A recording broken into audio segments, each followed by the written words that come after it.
Hola, les saluda Dulce Soto.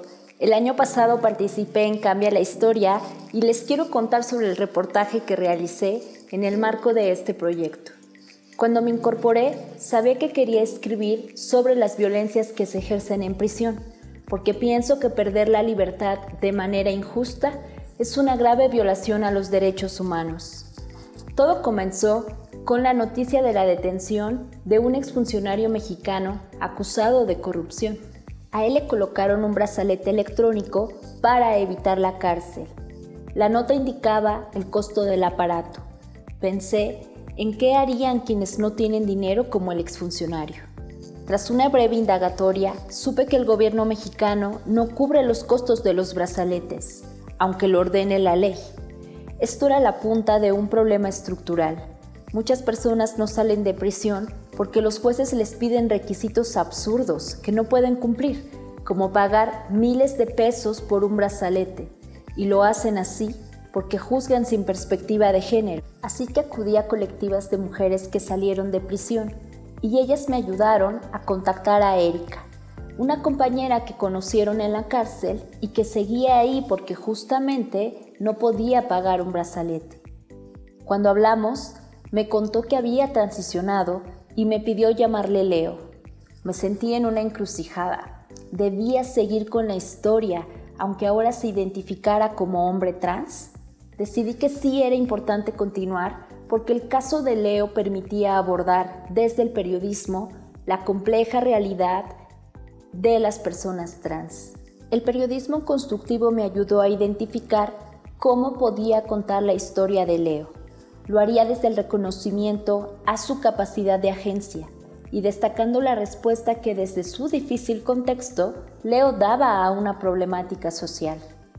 Leo se convirtió en el protagonista del reportaje porque su caso es paradigmático. A los 18 años, cuando todavía se identificaba como mujer, fue detenido de manera arbitraria y le condenaron a 30 años de prisión. Se enfrentó a un proceso judicial violento e irregular.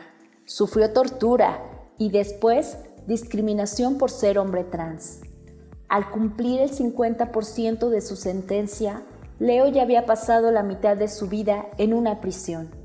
Y pese a todas esas dificultades, Leo no dejó de luchar por su libertad. Estudió Derecho en la prisión y mejoró su defensa.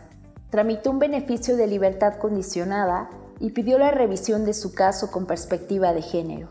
Además, Leo fue el protagonista de la historia con la finalidad de que su caso ayudara a comprender la importancia de juzgar con perspectiva de género.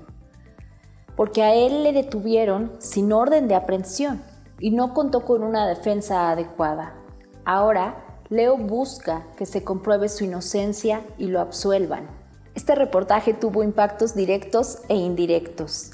Días después de la publicación, un juez ordenó atender un amparo que Leo había ganado y recuperó su libertad. Hace 9 meses que Leo está libre. Continúa sus estudios de licenciatura, se inscribió a un programa de reinserción social y hace prácticas en un despacho de abogados.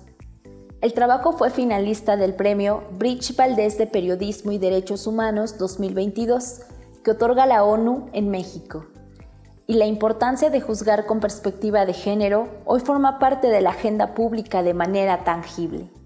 En México existe un protocolo para que los jueces implementen esta práctica, es decir, que a la hora de juzgar tomen en cuenta, además de las pruebas del supuesto delito, las condiciones sociales, económicas, de clase, identidad y género que atraviesan a las personas. Los jueces deben evitar culpar desde el prejuicio. La perspectiva de género debe entenderse en su visión más amplia. Incluye a los grupos históricamente discriminados, como las mujeres, las personas de la diversidad sexual o las poblaciones indígenas. Ahora, la Suprema Corte revisa los casos de 100 mujeres que fueron juzgadas sin tomar en cuenta su contexto, y 3 de ellas ya fueron liberadas. Pero el impacto que más atesoro es el que este trabajo provocó en mí. Me recordó que hay esperanza, que importa buscarla, y que el periodismo puede ayudar en esa misión. Algunas sugerencias. Atrévanse a cambiar el chip para contar las historias. Sin las bases del periodismo constructivo, yo hubiese abordado esta historia con otros ojos, unos que solían enfocarse en la denuncia. Ahora valoro también las respuestas que las personas, las comunidades, incluso las autoridades dan a un problema social. Esto no significa hacer promoción, significa reconocer que aunque no tengamos la solución total a la pobreza, por ejemplo, nos organizamos para enfrentarla de diversas maneras, para dar respuestas. Para mí implicó también comprender la demanda válida de las audiencias que se alejan de las noticias porque generan desesperanza. Entonces, no dejo de contar los problemas a profundidad, no dejo de denunciar, pero busco compartir que casi siempre hay caminos en el túnel. Sugiero también que siempre aporten algo novedoso en sus trabajos. A veces dejamos temas de lado porque consideramos que ya se ha escrito demasiado sobre ellos, pero nosotras podemos contarlos a profundidad o encontrar un nuevo dato que explica una problemática antigua. Pienso en la novedad como una actualización. ¿Seguimos haciendo lo mismo que hace 20 años? ¿Algo ha cambiado? ¿Algo puede cambiar? Algo más. La perspectiva de género está en todo. Cuando comienzo una nueva historia, intento pasar de lo general a situaciones particulares. Por ejemplo, ¿cómo impactó la pandemia a la población? Y después, ¿afectó de manera diferente a las mujeres, a las personas de la diversidad sexual, con discapacidad, indígenas? Me parece que eso ayuda a exponer una problemática a profundidad y a buscar respuestas específicas.